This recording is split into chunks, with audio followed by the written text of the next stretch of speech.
mbrëma edhe mirë se vini në debat për një me në zgjedhjet lokale, debatet për zgjedhjet lokale në Maqedoninë e Veriut për 2025. Në projekte të parë të emisionit tonë në komunën e ndryshme që po i bojmë në Maqedoninë e Veriut, do të diskutojmë për sfidat e komunave të ndryshme edhe i kemi dy komuna në cilat debatojmë sonte. Në pjesën e parë për Likovën e në pjesën e dytë për komunën e Butelit. Kthehemi në debat për një me komunën e Butelit. Kjo komunë, sipas regjistrimit të fundit, popullohet nga 35.000 banor, prej të cilëve shumica janë shqiptar, ndërsa pjesën tjetër e përbëjnë Maqedonasit, Romët, Turqit edhe komunitete tjera. Kjo komunë, edhe pse është pak metra larg qendrës së Shkupit, shumë lagjit të Butelit, edhe sot përballen me problemet pas zgjidhura bazike.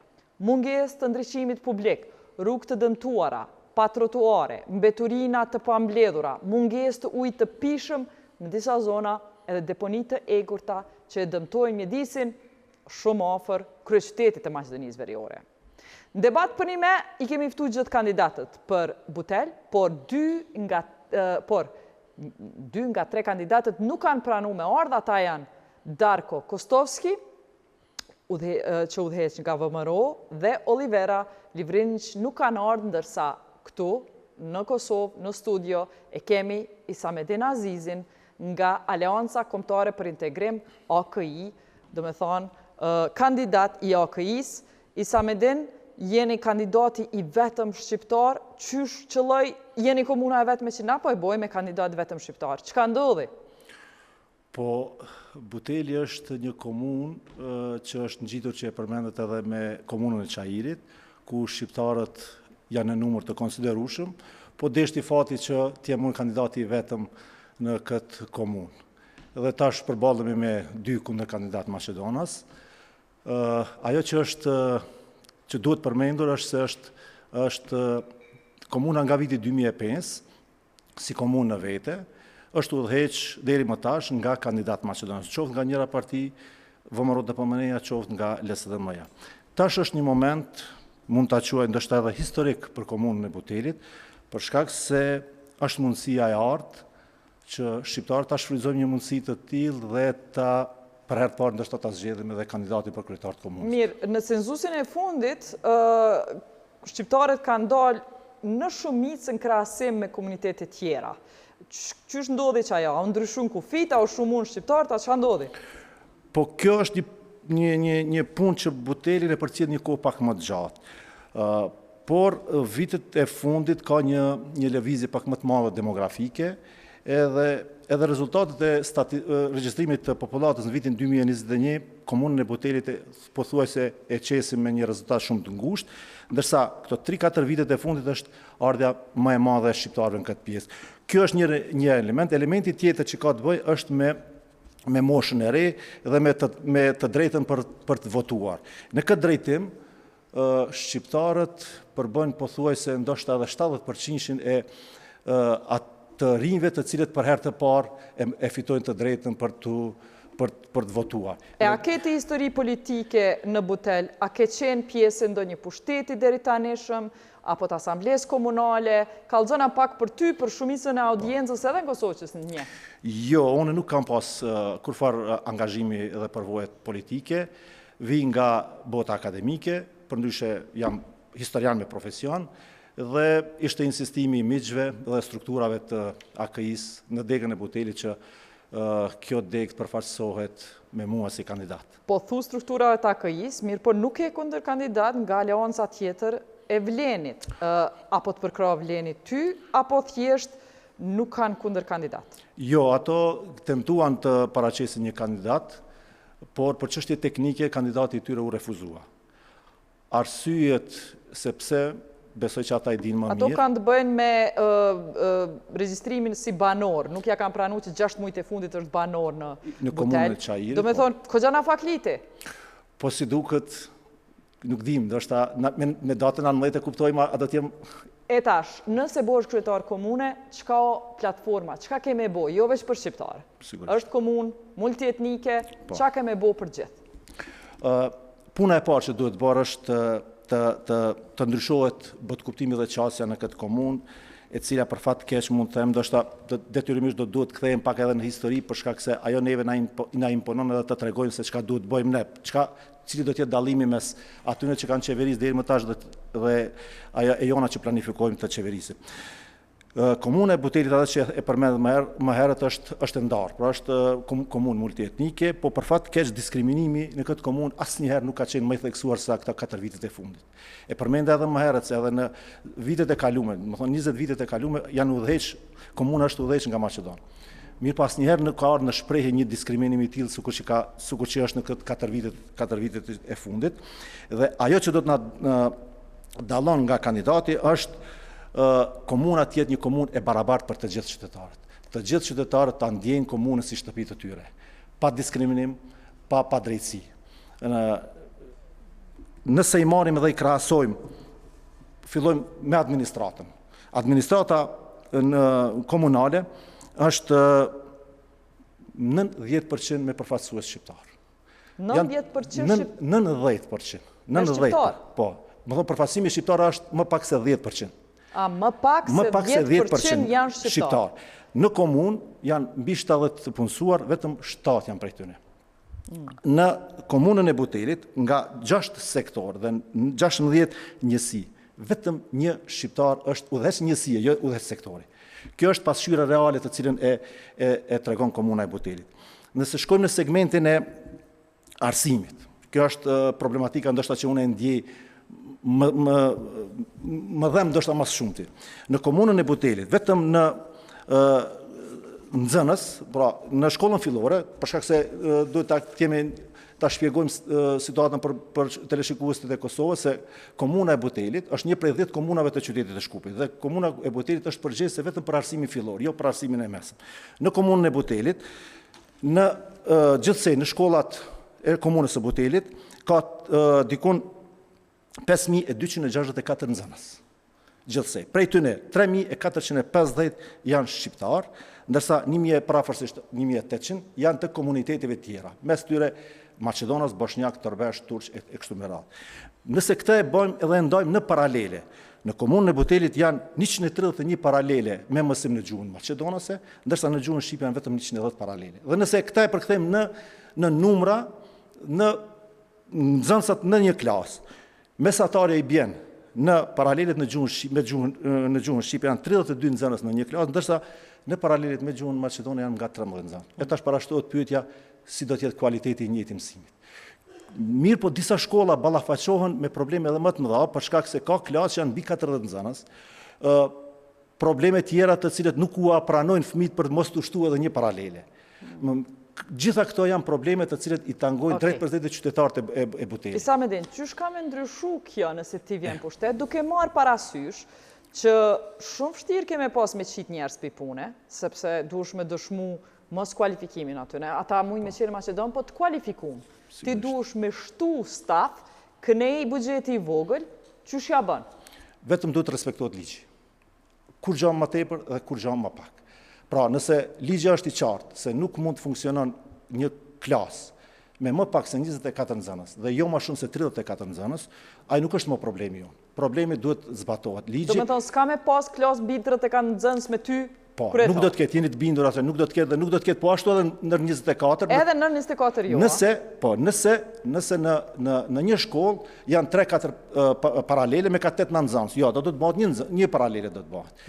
Se nëse ndodh që në një shkollë ka 10 nxënës, 15 nxënës, vetëm të një komuniteti dhe nuk ka, është një paralele, atëherë detyrimisht je i obliguar të hapësh atë paralele. Mirë po, jo të jenë 3 paralele me ka 8 ose me ka 10 nxënës, e ndërsa paralelet shqiptare të jenë me mbi 35 ose 40 nxënës. Mirë, masi shkove me një herë të arsimi, kallëzëm, kjo ishte për arsim fillor, e mu po më intereson për qerdhe, sa qerdhe do t'i hapësh?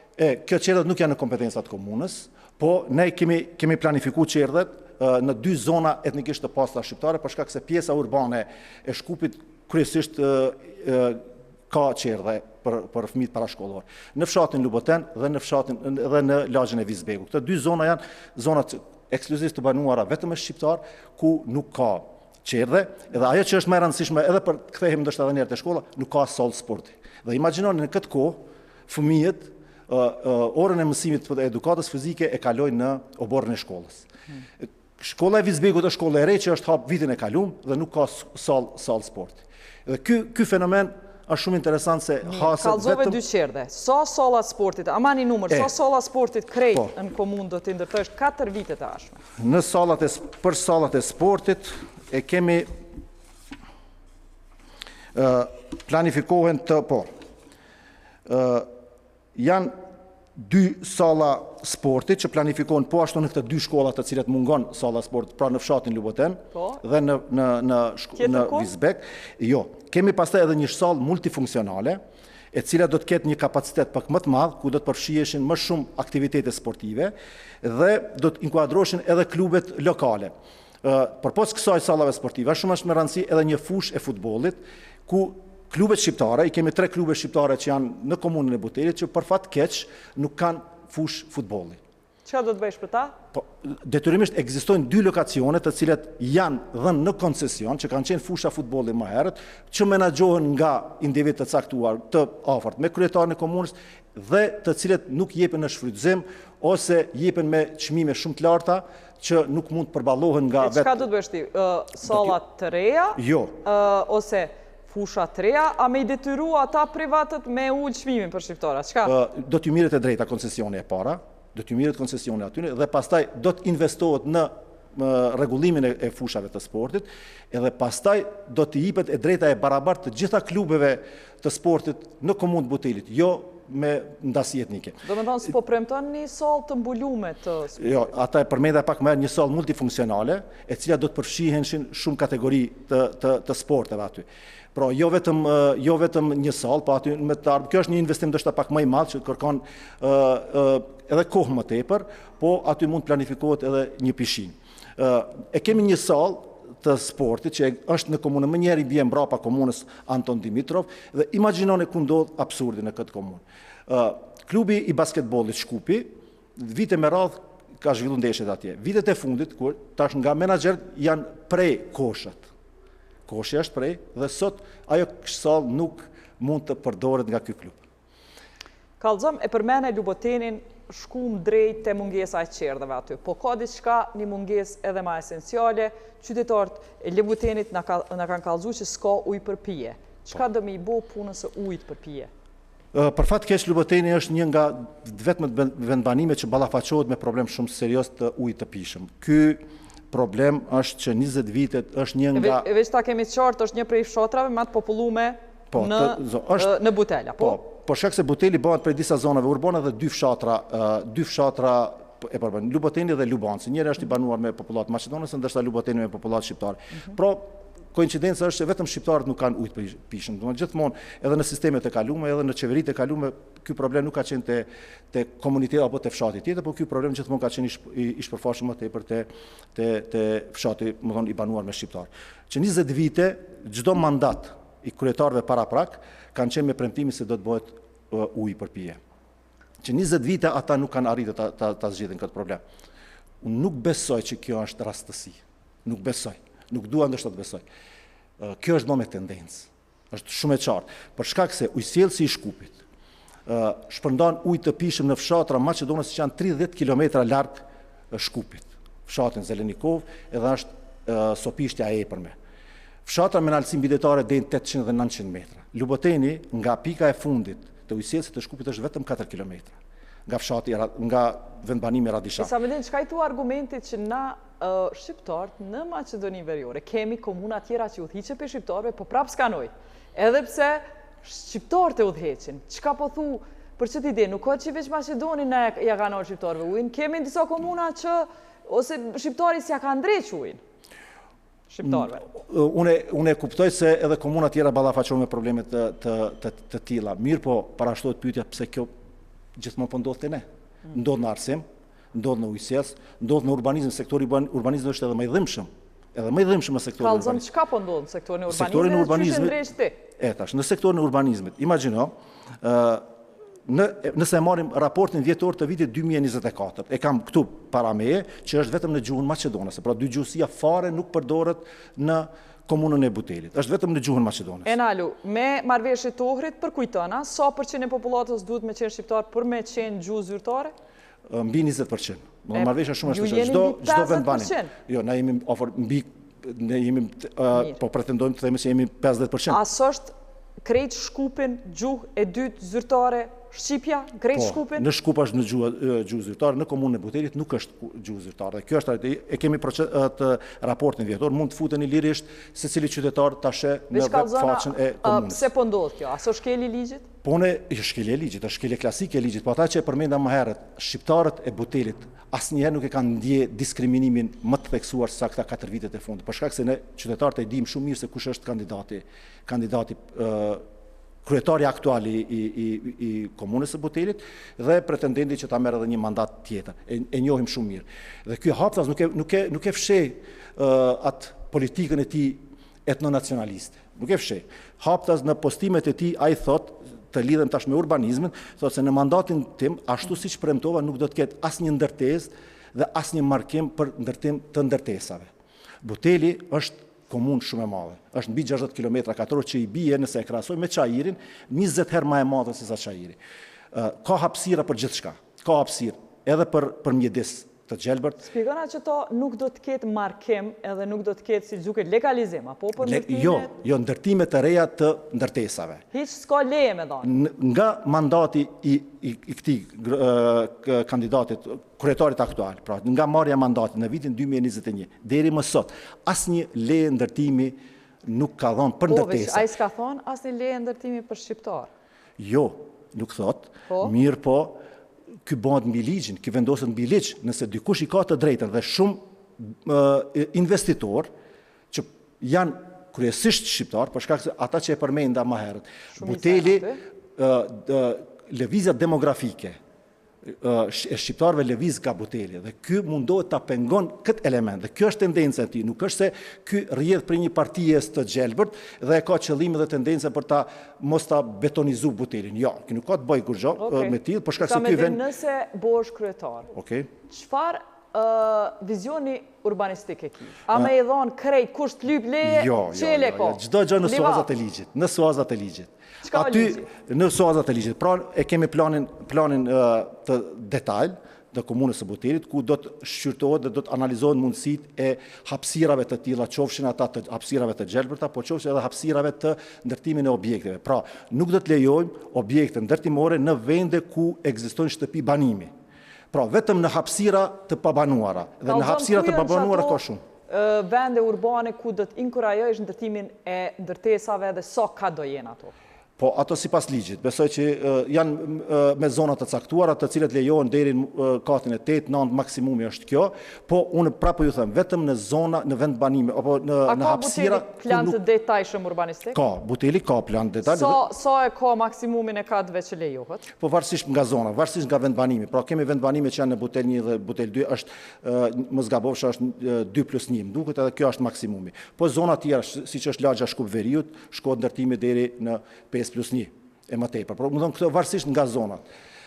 Këtu ajo që është e theksuar është se nuk kipen leje. Nuk kipen jo vetëm për ndërtesa, por nuk kipen as për shtëpi banimi. Imagjino, në vitin 2000, sipas raportit vjetor, në vitin 2023 ka mbi 350 kërkesa për të ndërtu shtëpi, të cilët janë 2 lagje të njëjta, është lagja Butel 1 dhe Butel 2, lagje që janë ndërtuar në vitin pas tërmetit të Shkupit, vitin 1963, dhe janë në formën e barakave. Pra, aty jetohet në kushte substandarde të barakës dhe çmimet. Që mas i përmende barakat, unë po du pak me ditë sentimentin tënd çka do të bëjsh për komunitetet që s'janë as shqiptare as maqedonase, sepse vetë the ka rom, turq, më duke që të edhe tërbesh. Ka, po që jetë po. Nëse jetojnë kushte shumë atrana rëm, qka po i premton votuzve rëm? Jo, ata nuk jetojnë, ata janë pjesë e komunitetit, pra nuk ka lagje që dallohen komuniteti e rom nga vendbanimet shqiptare. Megjithatë, kanë specifikat kërkesat tjera, me siguri, a je kanë specifika, a je në kontakt me jo shqiptar? Jemi në kontakt të vazhdueshëm, jemi në kontakt edhe me komunitetit tjera. Qka po premton për ta?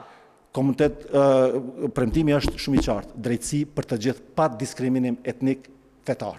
Për shkak se kjo është komunë multi fetare dhe edhe multi etnike si komunë.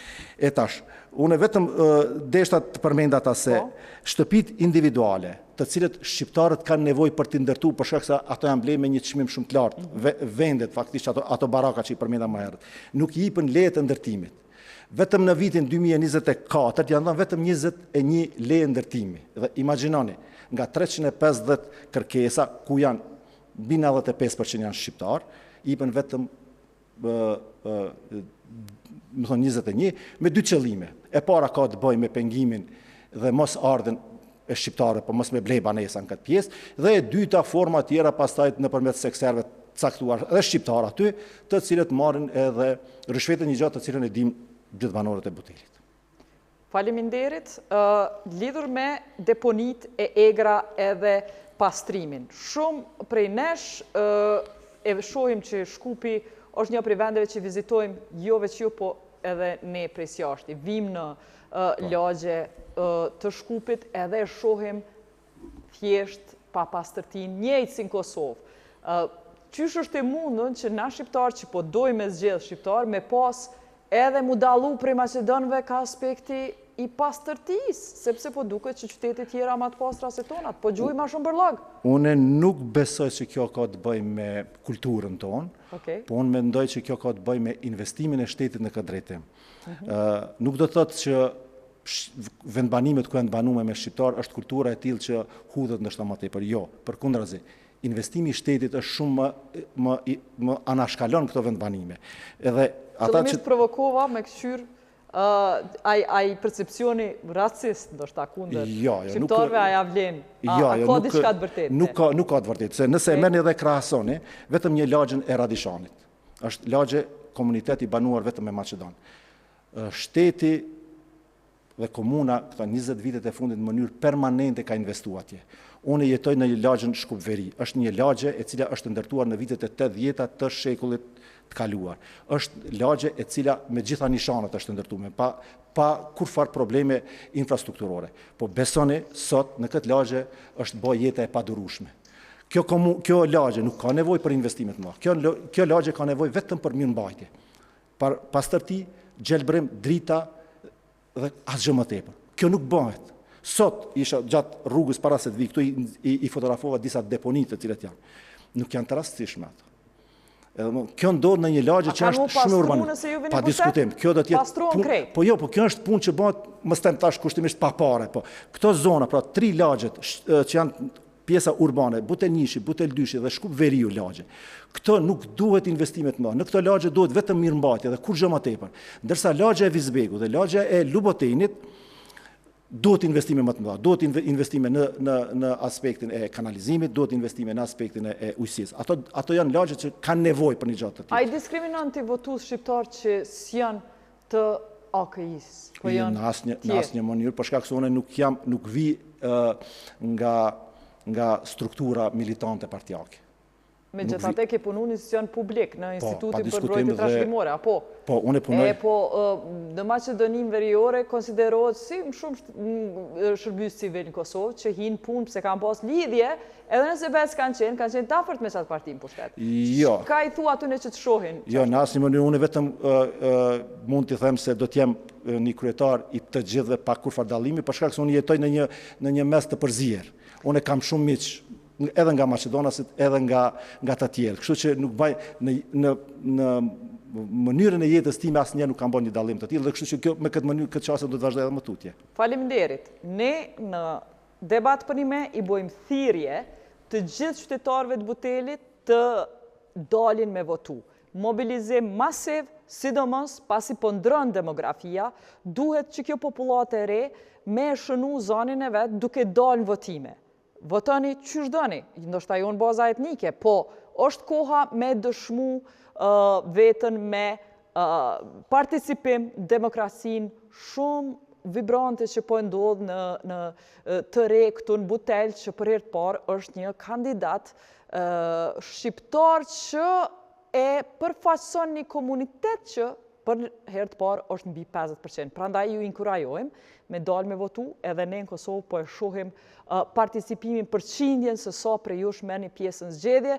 Ishte ky debati pra me kandidatin për kryetar të komunës së Butelit dhe më parë e pat kandidatin për kryetar të komunës së Likovës. ka që kemi prej komunave të Butelit edhe Likovës. Natën e mirë.